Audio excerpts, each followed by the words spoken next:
বিয়ে করেছি। না খালাম তো তোর বিয়েতে, ভালোই দিল। তা তো খাইলে, আমি আজ বিয়ে করেছি 3 দিন, সে আমার শাউরির কি কায়দায় করে বিয়ে। কিরে মালটা ভাই, কি দিয়ে কি কাজ টুক করেছিস কি? ওই রকম করে লজ্জা দিস না দিন, বিয়ে তো খারাপ কিছু না, সেও আমার চাইলো, আমিও তার চাইছি, তাই বিয়ে করে ফেলেছি। বাহ, এটা ভালো কাজ। কেমনই তাই এ নিয়ে সালিসের কি আছে? তা আবার হয়, আমার আব্বা যদি আমার শাশুড়ির বিয়ে করে, তাহলে আমার বউ তার মেয়ে হয়ে গেল না আমার আব্বার, আর এদিকে আমি তো তার ছেলে আগেতেই আছি, তাহলে আমরা দুইজন ভাই বোন হয়ে গেলাম না? হে প্রভু, তাহলে তো সম্পর্কের মধ্যে ঘেবলা। এমনই একটু মানায় শোনাই নে না। কি করে বানাই নেবো?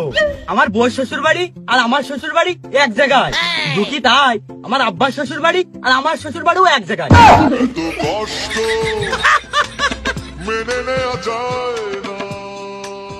আমার যদি ছেলে পেলে হয়, তাহলে আমার আব্বার দাদা কবে না নানা কবে, আর আমার আব্বার যদি ছেলে পেলে হয়, তাহলে আমার মামা কবে না দুলাভাই কবে। তো মহা বিপদে বললাম। এর আগে এরম সালিশ তো আমার সামনে আসেনি, আমি কোন দিক পক্ষ নেবো এ তো মোলাম আমি।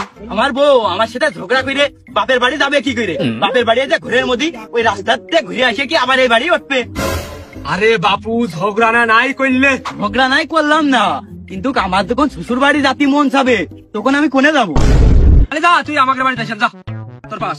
এক তো রান্ধো না, খালিশ করে পোল্ট্রি ছাপিয়ে বেড়াও, আমার বাড়িতে আমি মূল্য খাবো? কেন তোর ঢুক পিঠা বানাত কোবানে? ধূপ পিঠে নাই শীতকালে বানাইলে, গরমকালে আমার কি হবে? পাখান পিঠে বানা মানে? আচ্ছা এই পর্ব গেল, তা আমার আব্বার আমি আব্বা কব না শ্বশুর কব? তো পাইয়ে দিলাম না, এ তো আমি কি কঠিন প্রশ্নের সম্মুখীন হলাম রে। তুই একবার একটু ডেডি করে দিনি। আমি নাই রেডি করলাম, আমার বউ আমার আব্বা শ্বশুর কবে না আব্বা কবে? আর পাইয়ে দিলাম না, এটা কি রে? আচ্ছা হ্যাঁ বলে হচ্ছে না মাতুব্বার, আমি আমার শাশুড়ির মা কব না শাশুড়ি কব, কোনটা কব কয়ে দাও?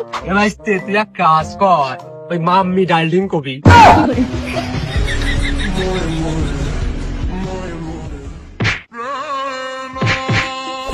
আমার বউ তার নিজের মা শাশুড়ি কবে না মা কবে, কোনটা কবে?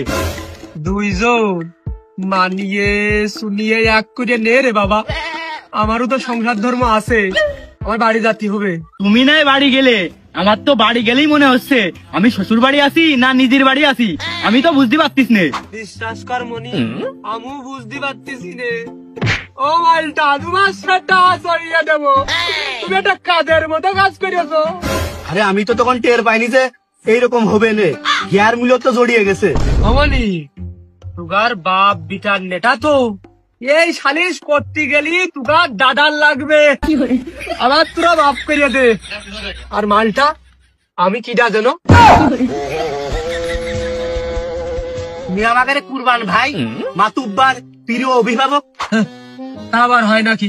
তাহলে আমি হেনে খা। ও কুরবান ভাই, তুমি সালিশ করতে এসো আমাকে বাপ বিটা, তোমার বাপ বিটার সালিশ আমি করতে যাবো? কোনো মাতুব্বার নাটক খাবালি হচ্ছে না, আমার প্রশ্নের উত্তর দিয়ে যাবা, যেহেতু মাতুব্বার হয়েছো।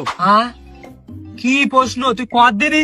তোর প্রশ্নের উত্তর দেবি আনতে দূর হই। আমি কি নিজের বাড়ি আছি না আমি ঘর জামাই? তুই দোকানে সরাটে বসে আছিস? বাদে যে আমার বোন, সে আমার বউ ভাই কোন কায়দায়? এই শালা জানি আমার এর ভিতরে টানিস নে, তাহলে আমি এর মধ্যে আমার আব্বার বিয়ে, আমার আব্বার ঘরে থাকবে কোন কায়দায়? লোকে দেখলি কি কয়? সি সি, ওই লোকের কাছে শুনতে হবে। পুরো আমার ভুষা উড়িয়ে গেল, আর আমার খালা সাউড়িয়ে গেল, এটা আমার এখন মেনে নিতে হবে। আর এখন জমি আমার ফাঁকা হয়ে গেল, 2 ভাগ হয়ে গেল। এই শালা বেশি কথা বলি, মেয়ে কিন্তু ছাড়িয়ে নিবানে। মাতুব্বার দেখেছো?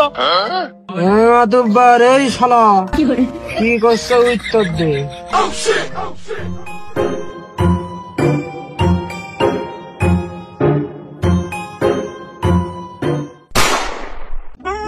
মাতুব্বার, আমার জীবন এখন ধ্বংসের পথে, আমার বাপের জমি কি এখন ফারাজ দিতে হবে? আমি হেনে গা, আমি কি করতেছি?